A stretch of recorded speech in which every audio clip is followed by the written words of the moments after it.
अस्सलाम वालेकुम दोस्तों, उम्मीद करता हूँ आप ठीक होंगे। This is Naushma Khan and welcome to my channel. दोस्तों, आपको पता है कि रियल एस्टेट मेरे लिए बहुत फेवरेट टॉपिक है मेरा।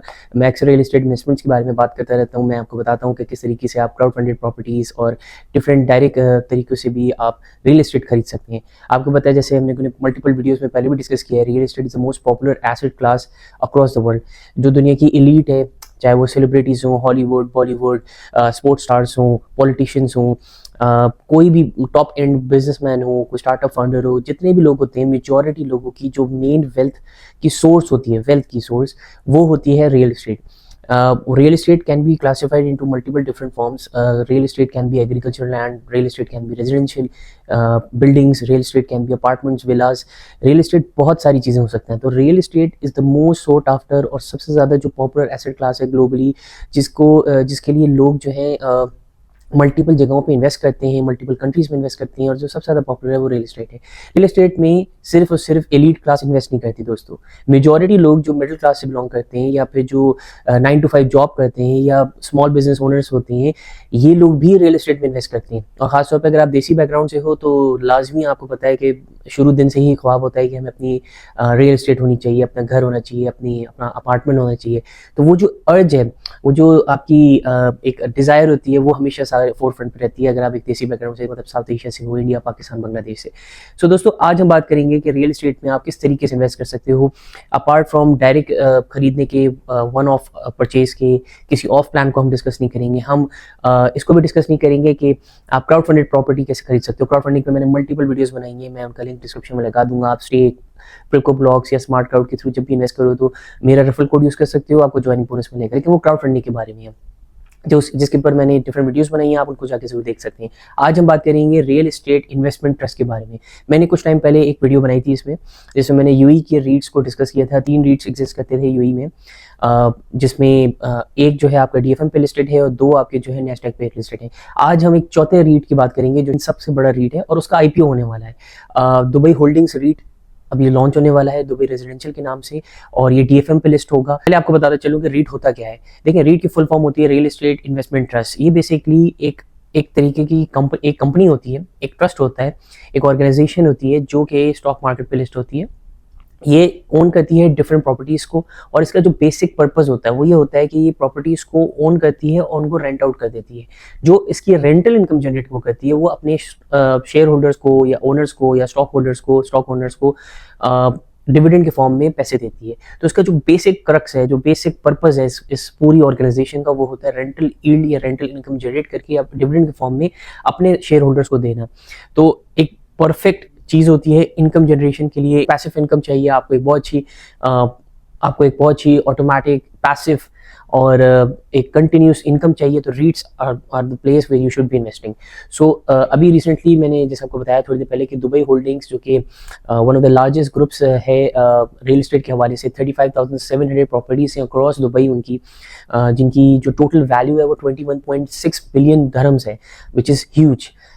ये अपना आईपीओ कर रहे हैं, तकरीबन 12.5% अपने शेयर्स को ऑफलोड कर रहे हैं मार्केट में पब्लिक के लिए। इसका भी आईपीओ हो रहा है, मैं इसको भी आपको डिटेल्स बताता हूँ किस तरह से आप आईपीओ में अगर सब्सक्राइब करना चाहते हैं तो या पार्ट लेना चाहते हैं तो किस तरीके से आप कर सकते हैं दोस्तों। ऑफकोर्स ये अपना डिविडेंड भी देंगे, जो उन्होंने अनाउंस किया है कि पहले साल में 1.1 बिलियन दिरहम्स का ये अपना डिविडेंड देंगे, विच इज़ ऑफकोर्स समथिंग जो एक रीट को देना ही होता है।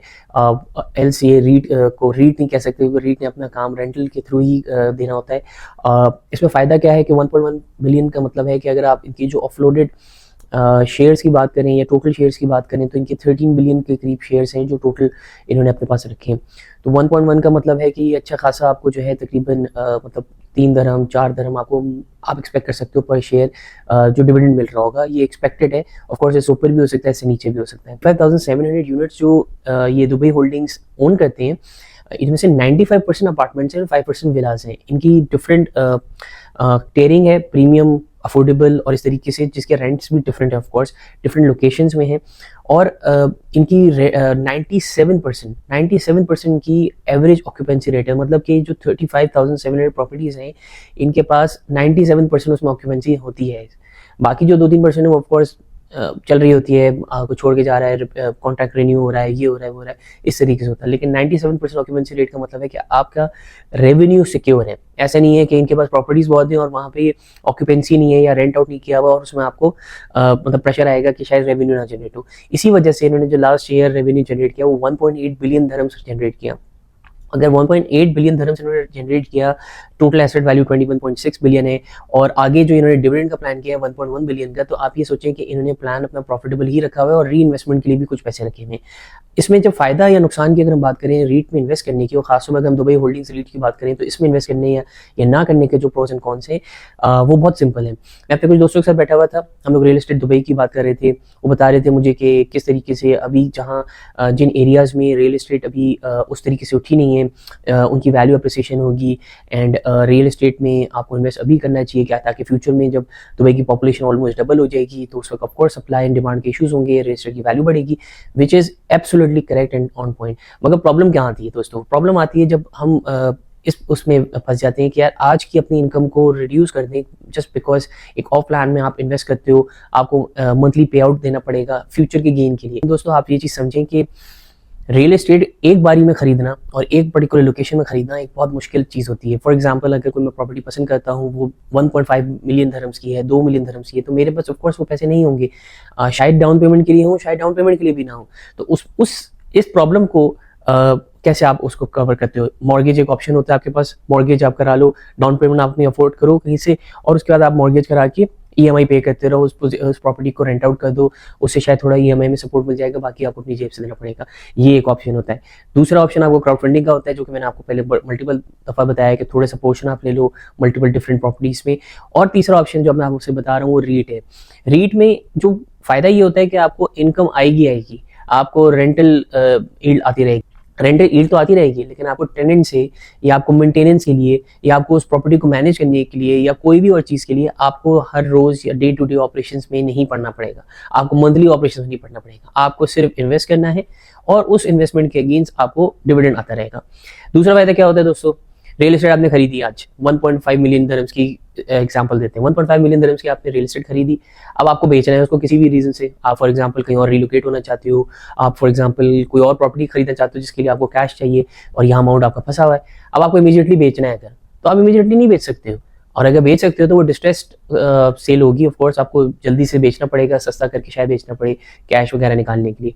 तो इमीडिएट टर्म्स में या बिल्कुल शॉर्ट रन में आप रियल एस्टेट को नहीं बेच पाते हो, क्योंकि और इसकी वजह से आपके पास कैश नहीं होता। वैल्यू होती है आपके पास, लेकिन वो रियलाइज वैल्यू नहीं होती, क्योंकि आपके पास हाथ में हार्ड कैश नहीं होता। तो दोस्तों लेकिन रीट को अगर से कंपेयर करें, रीट आज अगर मैंने खरीदा फॉर एग्जांपल किसी भी अमाउंट का 10,000 धर्म, 20,000 धर्म, 100,000 धर्म, 1 मिलियन धर्म्स का, मैं कल को मार्केट में उसको बेच सकता हूँ। जो खरीदने चाह रहे होंगे उस रीट को वो परचेज कर सकते हैं स्टॉक मार्केट में ही। तो ये कंपैरिजन है, आपको फॉरन रेडिली कैश अवेलेबल होता है कंपेयर टू रियल एस्टेट में डायरेक्ट इन्वेस्टमेंट की। अब बात करते हैं हम दोस्तों ओनरशिप की। आप उस रीट के ओनर हो जो रीट ओन करती है डिफरेंट प्रॉपर्टीज को, लेकिन दूसरी साइड पे आपके पास डायरेक्ट ओनरशिप अगर रियल एस्टेट की है तो वो प्रॉपर्टी आपके नाम पे है, आप उसको ओन करते हो, डॉक्यूमेंटेशन वगैरह सब, टैक्सेशन, डीएलडी वगैरह सब आपको खुद डॉक्यूमेंटेशन वगैरह करनी होती है। तो ये भी आपके ऊपर है, आप हैसल रखना चाहते हो नहीं रखना चाहते हो। थर्ड चीज जो इसके अगेंस्ट है रीट की, वो क्या है? Value appreciation. वैल्यू अप्रिसिएशन यहाँ काम नहीं करती। अगर किसी प्रॉपर्टी की या एसेट की वैल्यू अप्रिशिएट हो रही है तो रीट आपको उसका फायदा नहीं देगी। वो रीट की शेयर प्राइस ऊपर नीचे जा रही है, इसका आपको फायदा होगा, लेकिन इसका फायदा नहीं होगा कि उस प्रॉपर्टी की फॉर एग्जांपल जैसे मैंने आपको बताया 21.6 बिलियन धर्म से वो उठ के अगर 30 बिलियन धर्म्स हो गई तो उसका कोई फायदा आपको नहीं होगा। लेकिन ऑन दी अदर हैंड अगर आप डायरेक्ट ओनर हो, ऑफ कोर्स प्रॉपर्टी की वैल्यू बढ़ती है तो उसमें आपको फायदा ही फायदा होगा। अगर आपने इसको खरीदना है रीट को, तो आप कैसे कर सकते हो? आपको पता है मैं जिस ब्रोकरेज फर्म को यूज़ करता हूँ एक्सक्यूब है, जिसमें मुझे DFM और EDX दोनों में इन्वेस्टमेंट करने का मौका मिलता है। मैं आपको भी दिखाता हूँ कि जैसे अगर आप एक्सक्यूब के अपने प्लेटफॉर्म को खोलते हैं, उसमें आप जाके देख सकते हैं, उधर डायरेक्ट IPO का डिटेल्स भी हैं, प्रोस्पेक्टस भी है, प्रोस्पेक्टस का मैं लिंक भी लगा दूंगा बाय द वे, और उसमें आप डिटेल्स भी देख सकते हो सारी जो मैंने आपसे इस बारे में इस वीडियो में बात की है। अच्छा, एक्सक्यूब पे आप जाओगे, उधर आप IPO सब्सक्राइब कर सकते हो। मिनिमम जो आपने IPO को सब्सक्राइब करना है वो 5,000 धर्म्स है, क्योंकि आप रिटेल इन्वेस्टर हो। ऑफकोर्स अगर हाई नेटवर्थ हो या फिर कोई इंस्टीट्यूशनल इन्वेस्टर हैं तो वो उसमें एक डिफरेंट क्राइटेरिया है, लेकिन अगर रिटेल इन्वेस्टर जिसमें जैसे मैं या आप लोग जैसे हैं, तो रिटेल इन्वेस्टर की बात करें तो 5,000 धर्म्स का मिनिमम इन्वेस्टमेंट है जिसके अगेंस्ट आपको लेना होगा। 0.1 धर्म्स की मतलब 10 फिल्स की इन्होंने बेसिकली अपना डिविडेंड शेयर का वो लॉन्च करने का सोचा है, और 12.5% टोटल जो शेयर होल्डिंग है उसको ये डाइवेस्ट करेंगे पब्लिक के लिए। First of course retail investors को मौका मिलेगा, सेकंड में जो है ये high net worth and institutional organisations को ऑफर देंगे। उसकी पूरी टाइमलाइन भी मैंने आपको बताई है कि 20 मई तक ये फाइनल होगा, उसके बाद ये 26 मई तक ये देखेंगे किसकी ऑफ कोर्स किसको मिल गए शेयर्स, किसको नहीं मिले, और उसके बाद ये जो है वापस बाकी के अमाउंट को कर देंगे पोस्ट ये सब जब हो जाए। तो मैं आपको एक और चीज़ बताता चलूँ दोस्तों कि DFM में ये पहला IPO है इस साल का 2025 का। DFM has been one of the best performing stock markets across GCC, काफ़ी अच्छा रिटर्न देती रही है। डिफरेंट ऑल्दो बहुत छोटी है कंपैरेटिवली, अगर हम बाकी मार्केट से बात करें, फॉर एग्जांपल 65-66 लिस्टेड कंपनीज हैं वहाँ पे, एंड उसमें भी बहुत सारी कंपनीज में आप इन्वेस्ट नहीं कर सकते हो क्योंकि ऑफ कोर्स यहाँ के लोकल्स को प्रेफर किया जाता है उधर आपके लॉस ऑफ कोर्स आते हैं। लेकिन अगर आप ओवरऑल बात करें तो DFM आपको डिविडेंड्स बहुत अच्छे देता है, एक ग्रोइंग स्टॉक मार्केट है, ट्रेडिंग के लिए नहीं है, ऑफ कोर्स लॉन्ग रन के इन्वेस्टमेंट्स के लिए इन्वेस्ट करें जिसमें आपको पता है कि लॉन्ग रन में वैल्यू एडिशन होगी। फॉर एग्जांपल देवा में मैंने इन्वेस्ट किया हुआ, या अगर आप बात करें तो सालिक में फॉर एग्जांपल, तो ये आपको पता है कि दुबई जैसे जैसे ग्रो करेगा इनकी वैल्यू भी बढ़ेगी, इन कंपनीज की आपकी जो डिविडेंड प्रोबेबिलिटीज़ हैं वो बढ़ेंगी।